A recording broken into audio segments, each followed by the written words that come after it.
Your Excellency, sir, what we need to fine-tune to improve our universal health care going forward are three things. One, we need to improve on the health commodity supply chain. There are still a few gaps in the health commodity supply chain system. Number two, we need to improve on the actuarials of the universal health coverage to make sure the premiums that are paid are able to provide quality packages for all kinds of treatments across the board. And thirdly, we need to fine-tune the issue of fraud. We must fight fraud. The biggest threat to any public medical insurance around the world, in all countries, the biggest threat is fraudulent claims. We must overcome that challenge, detect fraud, deal with it when it happens, and make sure that we secure UHC into the future. Your Excellency, in terms of equipment, we are under the National Equipment Support Program, which all counties again have signed to. We are placing specialized equipment to replace the now decommissioned MES program with the National Equipment Support Program. So we've made a lot of strides in the health sector. In terms of education, number four, Your Excellency, education. When you were sworn in office, there was a lot of hue and cry. Everywhere we went, citizens used to tell you and to tell the rest of us, if you get into office, abolish CBC. Today that noise has died completely. Why? Because immediately you were sworn in office, you established the Presidential Working Party on education reforms. High-level experts, stakeholders, students, lecturers, and all the people in that space contributed to the streamlining, the reforms that we have implemented that streamline the CBC program. Transition has been going on. We just transited into grade 10. I'm told we are now 99-point-something% transition into grade 10 in the three pathways. There is still work to do, but at least we provided clarity on the CBC program. We have employed 100,000 teachers. Our commitment in the manifesto was 116,000 teachers. We will close the gap this year, and we will celebrate that milestone as well, because we discovered during our campaigns that there was a poor student-teacher ratio. By that time, it was one teacher for 45 pupils or students. Today, we have reduced that ratio from 1 to 45 to 1 to 29, one of the best in the world. Even the developed countries, it is somewhere between 1 to 25 and 1 to 30. So we are doing well. The textbook ratio in our country is among the best in the world, 1 to 1.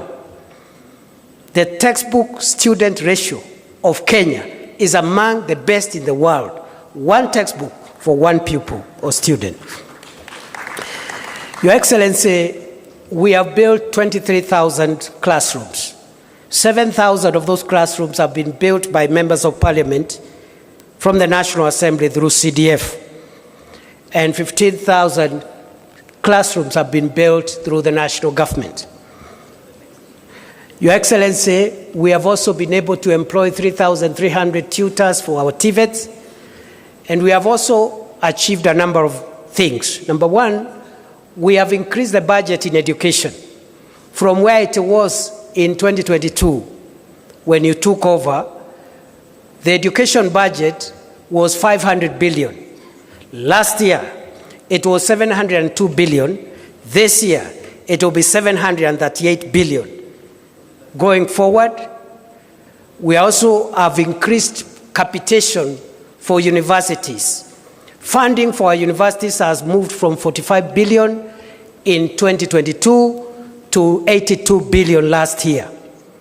Funding for the Higher Education Loans Board to provide loans has increased from 17 billion in 2022 to 41 billion last year.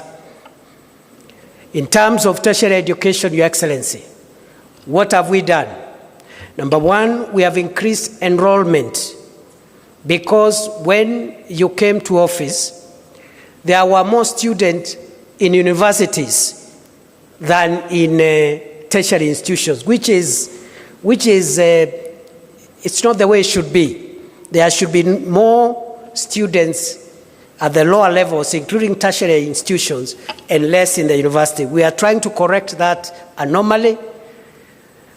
In 2022, we had 297,000 students in TVETs. Today, we are at 718,000, 3 times more. Your Excellency, we have employed 3,300 teachers for TVETs. We are equipping the TVETs, and we have brought policy changes in that space to increase the number of people who access TVETs.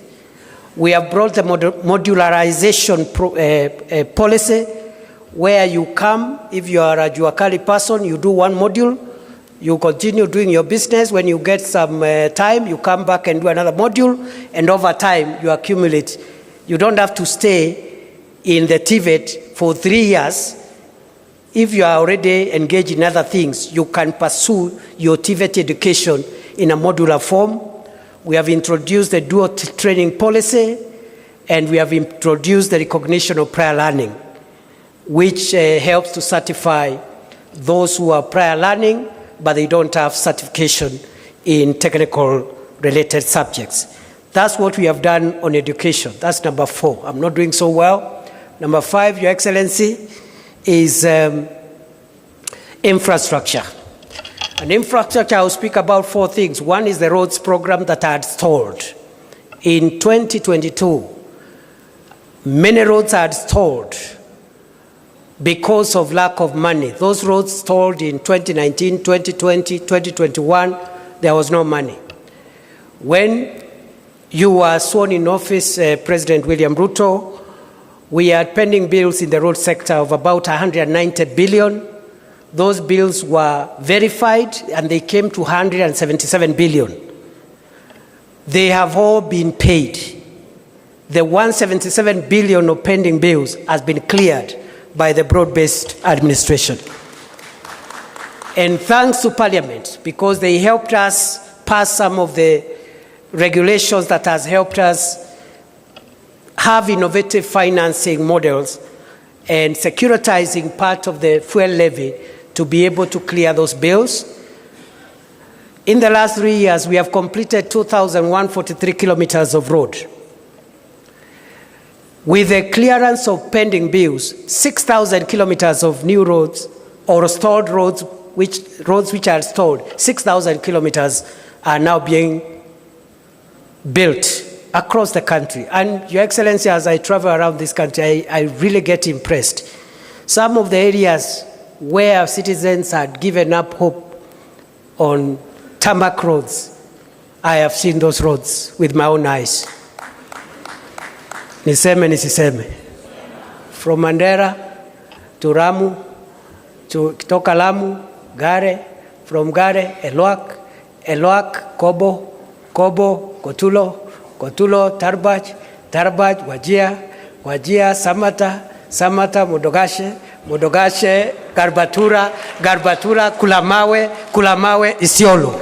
750 kilometers of a road under this administration for the first time in northern Kenya. 750 kilometers.